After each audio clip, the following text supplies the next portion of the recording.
this covers the main lines of the Slav in this video. And remember, you can reach the main lines by many different move orders with C4, D4.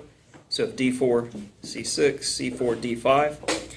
And really, we'll start with knight F3. But I mean, normally knight C3 will come, and after knight F6, knight F3, and it'll transpose, so you don't have to worry about it. But after knight F3, knight F6, we'll go over knight C3 second, as that's the main line.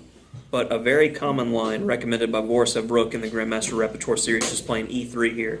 And then we're back to our faithful A6, the Chebanenko move. Remember, it's again to play B5. If they're ever doing a move like A4 or C5 to stop you from playing B5, you're then looking at a break on another side of the board. So if A4, I don't really mind this. You know, I can play E6 and just develop normal, or you're looking to play E5 after doing this at some point. Those are your ideas, not too hard to deal with. So after A6, normally they start preparing for this with B3. And on B5, bishop B2. We don't want this bishop stuck here. He looks horrible. We put the bishop out to pin. He breaks the pin. E6, BD2, bishop D6, castles, castles, H3, bishop comes back to H5.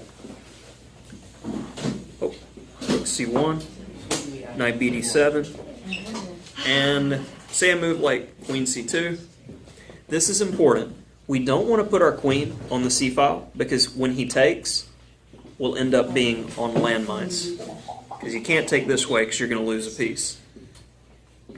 So we actually want to play queen B8 first. It links up the queen and bishop, but at the same time it gives us the ability to next play a move like queen B7 and then get everybody on the file to get ready for all the action that's going to be taking place over here. This is the first main line with the E3. We'll call it the Rook variation. Now let me go back and show you the absolute main line, which is what is played most often versus the Chebanenko Slav, which is after D4, D5, C4, C6, knight F3, knight F6, knight C3. And again, A6 to be able to play B5. So he stops B5. Now the rest of this game, you're going to develop all of your pieces with the plan that E5 needs to be accomplished so that pawn becomes weak once this pawn moves. Much like in the French defense when you tear down the structure by flanking, it is the same thing. So after C5, we first get our bishop outside the chain.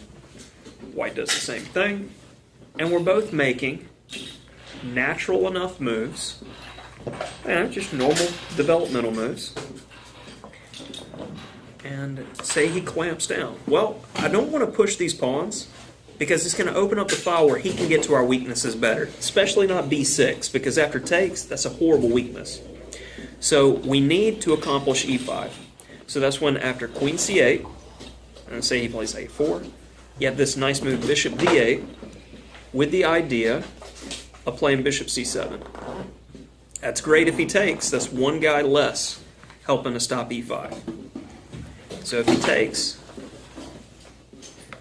and say, I was just wasting moves with the rook to emphasize the plan, you got rook E8 with the idea of E5, and as soon as you accomplish E5, black has in the very least dynamic equality, and that concludes your half of your repertoire, or more than half actually, on how to play C6 D5 with the Slav.